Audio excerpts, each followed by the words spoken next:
Well, we got one today, Steve. What are we going to do? Yeah, so I think we have some really good topics. We've talked about goal setting. And along with the goal setting, when people start to go down that path of achieving their goals, they're going to run into a lot of fear. And so this topic is all about getting through your fears. And I really think there's a lot of nuggets in here, and they're going to really enjoy this show. Fight through failure, right? Fight through failure. That's right. So enjoy the show. All right.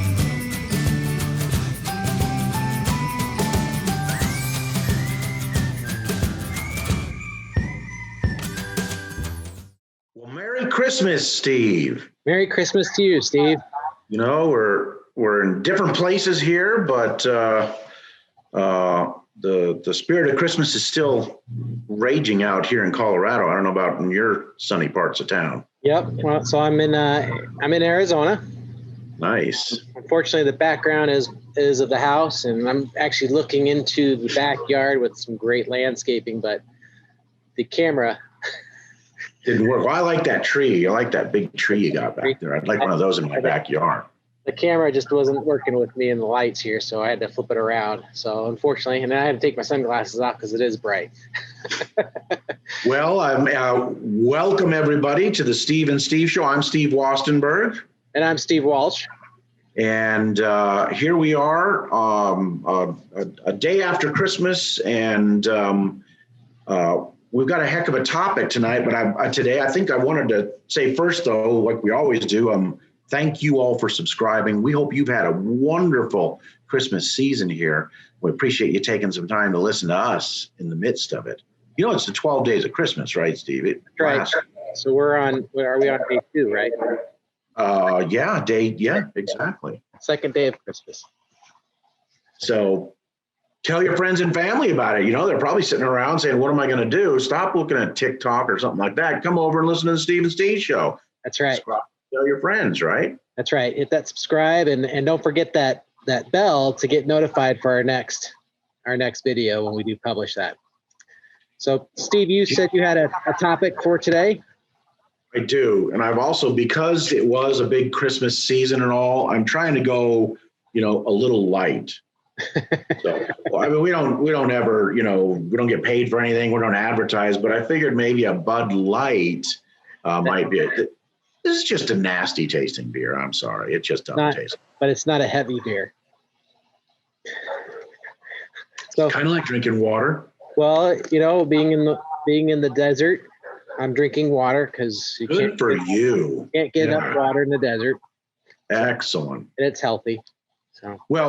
So I did mention that the topic that I had today was on failure. And failure in the sense of how many people spend too much of their life not doing something because they're afraid they're going to fail at it. Whether they say that outright, no, I'm not going to do that because I'm going to fail, or whether it's kind of subconscious and it's just a habit of they get to a point and, Steve, they never end up taking that next step because, frankly, it's quite a bit easier to hang out in the comfort zone of, if you will, of not failing, right? Right. So we dropped off one of our children at the airport, and on the way back, we were talking with my son Keenan, who we did do an interview with Keenan on the 20-something, a couple segments back. Great interview, and if you did see that, anybody out there, it was about him being out in LA and working in the music scene and in the entertainment scene, and really trying to make things go there. And we were talking about, what is the reason that some people just don't take that next step?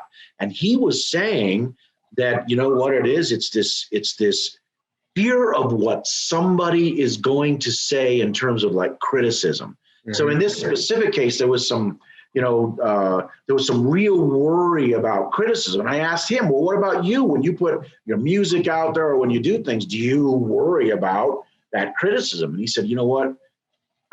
Granted, it's not fun. I don't like when I get this huge criticism or somebody doesn't do, I don't make it to that next level. But he said, I really do look at failure as a step in success. And I'm going, wow, this is a kid that's 22 years old and he's quoting various books that, you and I have read for many, many years, right? Fail through, right? Go for no, right? So there's a variety of those, but it's interesting. So, one of the topics we've been talking about on the last few videos is all around goal setting. And goal setting and writing down your goals, having them the correct format is key. But then there's got to be some follow through on that. And so what the things that you're talking about, fear, is part of why people don't achieve their goals.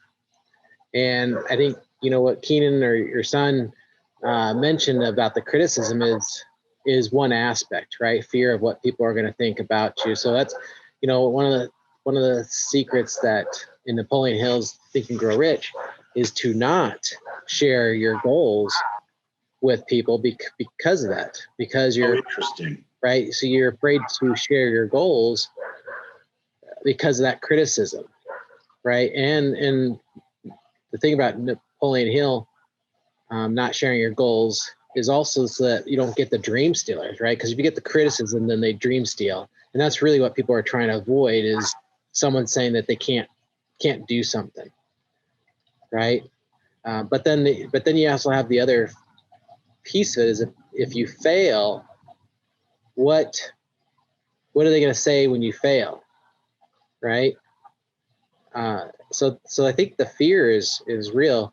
We this morning on our mastermind group, which I failed to get to, by the way. No worries, we took care of it. So one of the topics came up is that we have all these tools and books and aspects of how what works for somebody doesn't work for another person, and we go through these exercises, and sometimes they work for us, sometimes they resonate, sometimes they don't, and so it just seems like, well, that didn't work, and we talked about habits versus discipline, or discipline versus habits, and so the different techniques that all these gurus write about or talk about and share their ideas may work for a small segment of the population, but it's not going to work for everybody. But what comes down to it is there's some subconscious beliefs that are in your system that will allow you to do some self-sabotaging.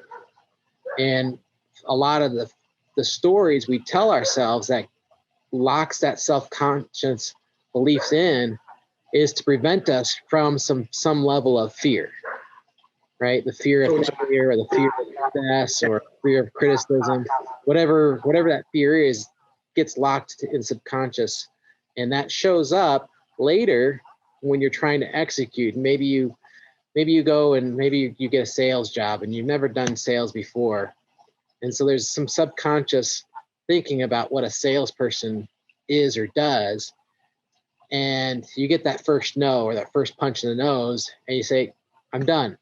This is not for me. Right.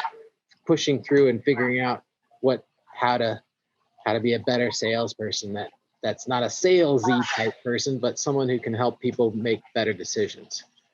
Changing that story. So let me ask you, along these lines, do you have anything, because you've been very successful in your life. Have you had some things where you ran up against a wall and you were at your quitting zone? Like, just, I'm done, because I know I have. I got a quick little story about it, but I wanted to ask you first if you had anything that you can recall where you really ran up against a wall and said, that's it. I don't think I can do it, but maybe you turned and went through it. I don't know. So do it. I don't know if I turned and went through it, but certainly one where I did in my early years of real estate investing, did a lot of marketing, and finally got someone to call. I got a conversation, and we had discussions on what they wanted and what I was willing to pay for it. And we actually came to an agreement. And as we moved forward in the agreement, the seller kept adding little things here and there. Nothing, hindsight, looking at it, it's like they were really small things that I kind of used as a leverage to back out of the deal. But when I should have just gone through and moved it, right? But it was really the fear of the bigger deal, not the little things that he was wanting to do or add to the deal. It was the bigger deal. And so that fear stopped me from taking on that. And certainly if I had pushed through, I think the house was like $160,000 and a few years ago, and now that house is worth 320 or 330. Wow. So Wow. it's just small, like 5 or 6 years ago that I went through that, where if I had stuck through it, that would have been a game changer for me to push through. The next deals, I recognize that there's some fear there that I was dealing with, and just pushed through it, and not always having the answer, but pushed through it. But then those actually have paid off. Not as nice as that one, but Right. they still made a good thing. So, and you learn that process, right? And build that muscle that says, this is not going to be so bad. Right. Well, but that's a great example. Okay. So yeah, that one time that you did it, it stopped the deal from happening, but you didn't go back and say, all right, that's it. Real estate isn't for me. And a lot of people will do that kind of thing. They might be, I don't know, they might be a writer, and they start to write something. They get down to a certain point, they run into a wall, and they can't get past it, and say, you know what, I'm not a writer, as opposed to I'm struggling with writing right now, right? Yeah. Difference between the two, where all of a sudden that failure or that obstacle just makes it become you, as opposed to it is a situation that you have to either, fail at and then push through later, but it becomes a part of you. So the difference is really you saying, I'm not a real estate investor, which you didn't do. You said, God, I wish I would have done that deal. How can I do better to do another deal? And you've done many since then, right? Yep. I mean, I had a similar thing and it actually is in and around writing, although, finished that book. We went out to San Francisco and kind of promoted it after about 16 months. And part of the thing in the book, of course, was this property trading strategy, which was a means of investing, right? Mm-hmm. And the means of investing, you build up until you have a lot of stocks that you purchased. And all of those stocks, your principal is out, so you own them outright. And it's kind of like owning properties. Well, I had 78 of them, which I had obtained over a period of a year as I was writing the book. And it was like really great success. And then it hit me within 2 weeks of going to that show, where I literally, because of where those stocks were in the kind of account they were in, it was a 401k kind of thing, I had to liquidate all of them. So like 78 of these wins I had to liquidate. And it was like, I'm talking about a low. I mean, I was and not only that, the guy calls me on the phone, the brokerage, and says, hey, you've got 2 hours to liquidate all of these positions. And I said, what the heck are you talking about? And he says, look, normally we don't even call. When a 401k switches, we just liquidate it ourselves. But you had 78 of these, and I was going to have to charge you $20 each. So I decided to make a phone call and give you 2 hours. You can only imagine. There's tears running down my eyes as I'm selling each and every one of these equities so that they can transfer this out to another. But at that point, I got to tell you, there were numerous times where I said, okay, this trading strategy is ridiculous. Look what I've done. How is this possible? And me being a believer, of course, I had to point to God and say, how could you do this to me, right? Instead of pointing to me and saying, look what you've done here. But that was then, and since then, I've recreated a whole new portfolio. And oh, by the way, I don't discount those 78. I still consider those as properties, even if I don't own them, because I did achieve them. So It's still in the count as to what I was doing. But for the longest time, I mean, actually not the longest time, but for a time there, it was a deep sense of failure. and I pushed through it, and now been very successful with this. But I guess the point is, and what I was talking with Keenan about in the car is, there's no difference between the two people. The one person who says, I failed at that, I'm not a real estate investor, or I'm not a going to make it in the entertainment industry, or I'm not a stock investor and not going to be able to do this, as opposed to, well, that didn't work, let me go see what else I could do. Well, that didn't work, I failed on this, let me go try it again. And the difference between the two, again, I think comes down to, does it actually define you?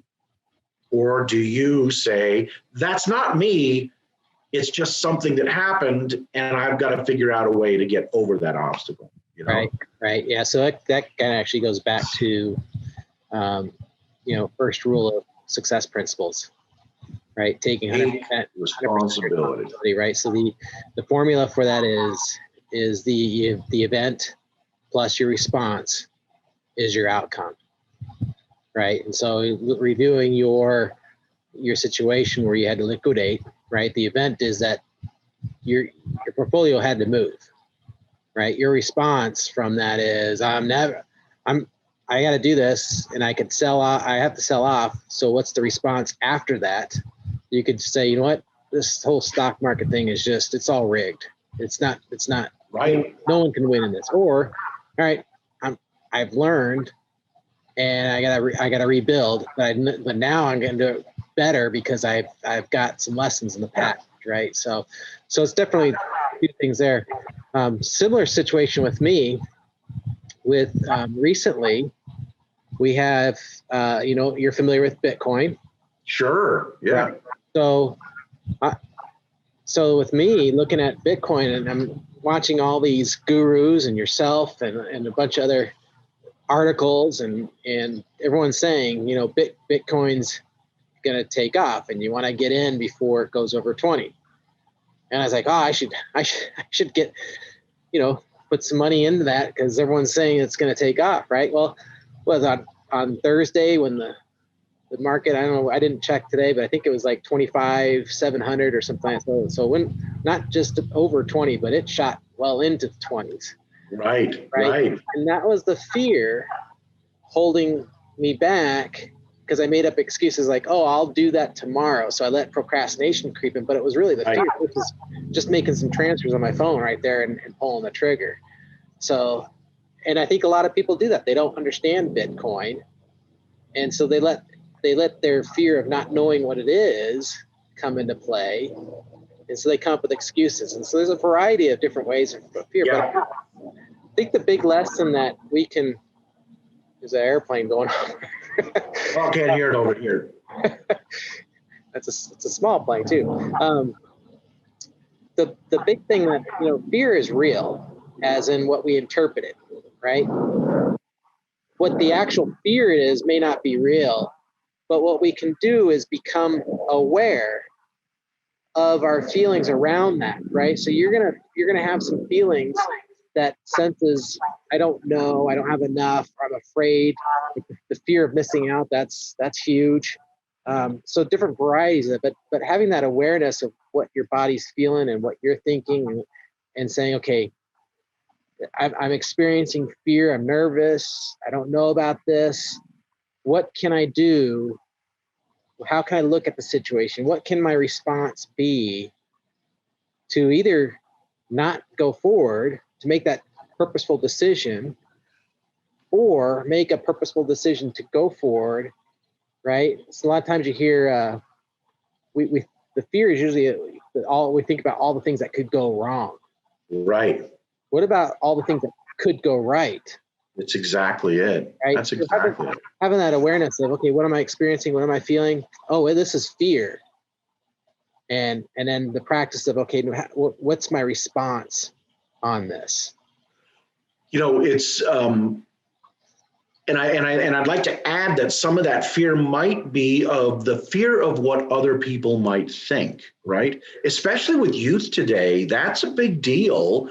Even though they may act like, I don't care what you say. The truth is they care a lot about what their peers and other people say about them. And in this day and age of incredible social media, you get some kind of somebody just like slamming you, and it can be a real, hit to your ego. Yeah. Right. Yeah. And how do you get over that? Well, you frankly got to get a little bit of Teflon to you, to say, are they really defining me? If you were to have bought Bitcoin, let's say, to give that example of recently, and Bitcoin dropped to, I don't know, $14,000, because it's done it. It drops quickly, just as much as it goes up.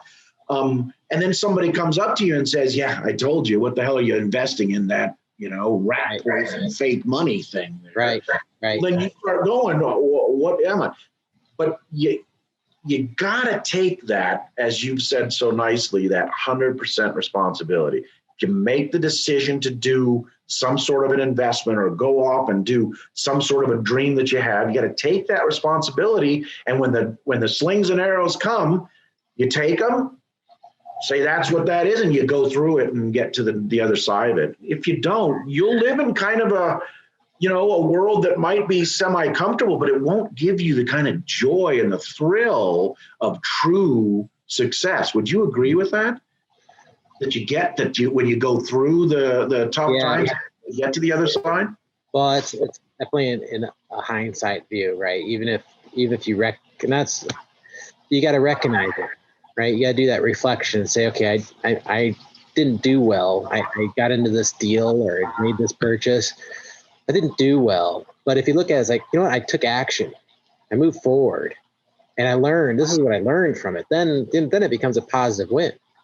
Right. Because it may not be a successful decision, but the success of pushing through your fear is where your win is. Yeah.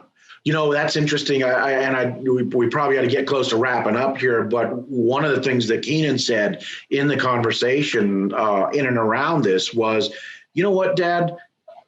I don't know exactly where I'll be with, my music. I don't know, who's going to take that on. I think one day somebody really is, but I really enjoy doing it in spite of the failures and the lack of success right now. I really enjoy doing it. So the way I see it, Dad, is I'm going to enjoy the failures until I hit the success.